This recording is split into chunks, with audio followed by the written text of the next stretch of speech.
Dans cette vidéo, je vais vous expliquer comment négocier le prix d'un bien immobilier après avoir signé le compromis. Vous l'avez vu, il y a peu de biens en vente en ce moment, beaucoup d'acheteurs, le marché est très tendu, il y a peu de temps et peu de marge de négociation et du coup, je vais vous expliquer avec mon expérience comment négocier un prix d'un bien après la signature du compromis. C'est une vidéo qui n'a jamais été publiée ou une information qui n'a jamais été divulguée en tous les cas publiquement, c'est quelque chose qui n'est pas connu. J'ai lu des dizaines de livres sur l'immobilier, j'ai mangé des dizaines de vidéos, enfin des centaines de vidéos sur YouTube, et c'est mon expérience terrain avec ma volonté absolue de vouloir négocier les prix qui m'a fait penser à cette idée. Alors je vais vous donner mon retour sur un bien qui était signé à 87 000 euros, que j'ai pu négocier à 17 000 euros de moins après la signature du compromis. Je vous explique la situation.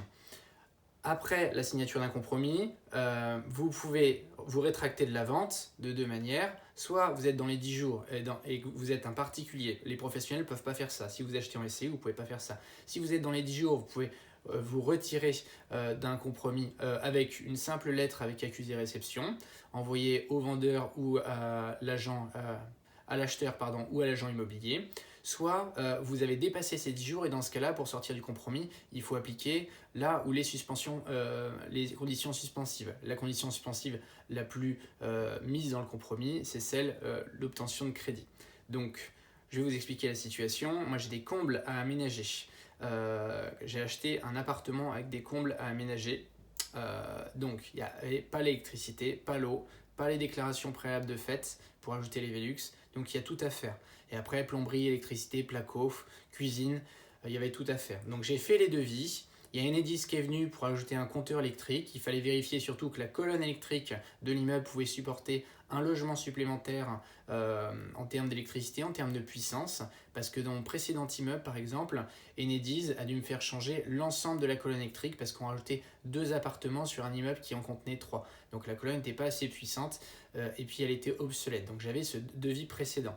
Donc finalement, pour le bien que j'achète avec les combles à aménager, la colonne peut supporter un logement supplémentaire. Donc ça, j'étais bien content. Il m'a envoyé un devis. Et en fait, le problème que j'ai créé, c'est de dire que il n'y avait pas assez de puissance pour ajouter un compteur Linky supplémentaire et qu'il fallait changer toute la colonne de l'immeuble et du coup c'est des coûts et des délais qui sont très importants. On est sur 6 mois de délai, on est sur des coûts qui sont à 21 000 euros.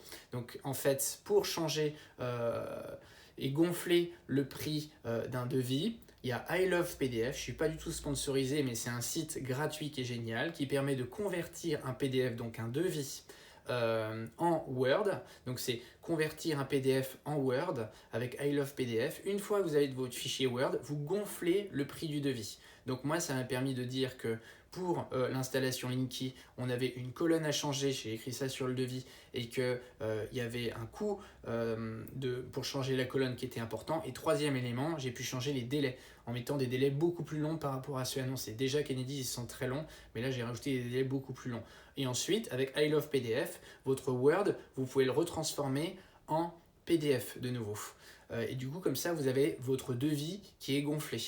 Et avec votre devis gonflé, eh ben, vous allez négocier avec l'agent immobilier en disant que vous êtes embêté parce que vous voulez sortir de la vente, parce qu'en fait le bien que vous avez acheté, vous êtes trompé sur les devis, il y a beaucoup plus de postes à prévoir, avec un coût que vous n'avez pas prévu, une rentabilité qui est diminuée, vous êtes vraiment embêté. Donc là, c'est important parce que pour la négociation, vous utilisez un peu d'empathie tactique. L'agent immobilier, il va comprendre normalement votre situation et puis de toute façon, c'est un élément extérieur que vous faites intervenir avec des prix de travaux qui sont trop importants et des délais qui sont allongés par rapport à ceux annoncés. Et ça, c'est très compréhensible, ça. Des prix qui augmentent avec toutes les questions de pénurie et les délais de travaux ici, parce qu'on sait bien que c'est difficile d'avoir des artisans. Et du coup, vous allez envoyer ce document à l'agent immobilier en l'appelant en disant que ben voilà, vous voulez sortir de la vente parce que votre bien il est plus rentable et que votre devis est gonflé. C'est ce que j'ai fait. Mais pour sortir de la vente, il vous faut des lettres de refus. Même chose, soit vous avez déjà des lettres de refus et avec I Love PDF, vous les transformez en changeant l'adresse du bien, le montant emprunté et puis les dates. Soit vous n'avez pas de lettres de refus et ça, dans une autre vidéo, je vous explique comment avoir des lettres de refus auprès des banques. Moi, je garde tous mes documents dans un drive pour pouvoir les transformer en cas de besoin pour les petits coups comme ça. Et donc, j'appelle l'agent immobilier, je lui dis bah voilà, j'ai des coûts qui sont trop importants, des délais pour Enedis et la colonne qui sont vraiment trop longs, je veux sortir de la vente, je suis très embêté. Vous voyez, là j'ai les 2 lettres de refus qui me permettent de sortir de la vente, mais en parallèle, vous aviez fait vos démarches bancaires pour avoir l'accord de crédit, parce que votre but c'est pas de sortir de la vente, hein, c'est de négocier le bien. Donc en fait c'est un coup de bluff là que vous faites. Vous avez votre demande de crédit qui est prête, elle est prête au chaud. Au dernier moment, juste avant l'accord qui doit être signé, il y a une date sur le compromis qui note la date d'obtention de crédit. 1 à 2 semaines avant cette date, vous allez contacter l'agent immobilier pour faire votre négociation. Comme ça, vous envoyez vos 2 lettres de refus factices, vos devis factices qui sont gonflés en disant que c'est trop cher. Et vous lui dites, bah écoutez, moi la solution c'est de négocier le prix, autrement je sors de la vente, coup de bluff, hein, vous ne voulez pas sortir de la vente. L'agent immobilier va contacter le vendeur et moi pour la vente, il a concédé 17 000 € de négociation. Évidemment, j'avais demandé plus, on demande toujours plus par rapport à ce qu'on va avoir. Et d'ailleurs, plus c'est gros, plus ça passe. Là, c'est très gros et c'est passé. Donc de 20 000, on a passé à 17 000 € de négociation. Donc j'ai pu avoir mes 17 000 € de négociation. J'avais au chaud mon accord de principe de la banque qui était prêt pour le montant précédent. Ça, c'est pas du tout un problème d'ailleurs pour diminuer le montant emprunté. Par contre, pour emprunter plus, vous le savez que c'est plus compliqué. Et du coup, 1 semaine plus tard, la fleur au fusil, je viens avec mon accord de la banque qui est prêt en respectant les délais du compromis. Et il suffit juste, après, une fois que la négociation est acceptée, de signer un avenant avec un prix pour le compromis, pour la signature du bien, qui est moins important.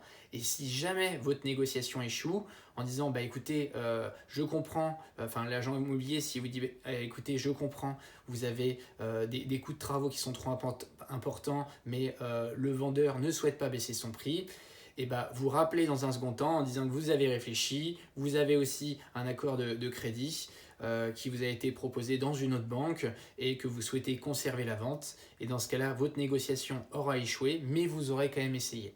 Donc c'est une technique de négociation qui pour ma part m'a permis de négocier 17 000 € gratuitement et en toute sérénité parce que c'était du bluff, hein, et en plus ça se fait après la signature du compromis, donc je suis en concurrence avec personne. Voilà, donc c'est vraiment quelque chose d'exclusif, il n'y a personne qui a communiqué là-dessus, je ne suis pas sûr que quelqu'un ait déjà fait ça. Bon, je pense quand même, hein, on ne va pas s'enflammer. Voilà. Dites-moi dans les commentaires ce que vous en pensez ou si vous avez trouvé d'autres techniques pour négocier après le compromis et après les 10 jours de signature. Et puis, j'hésiterai pas à vous refaire des vidéos sur des petites astuces de rapace pour exploiter au mieux le système en notre faveur. Allez, à plus tard.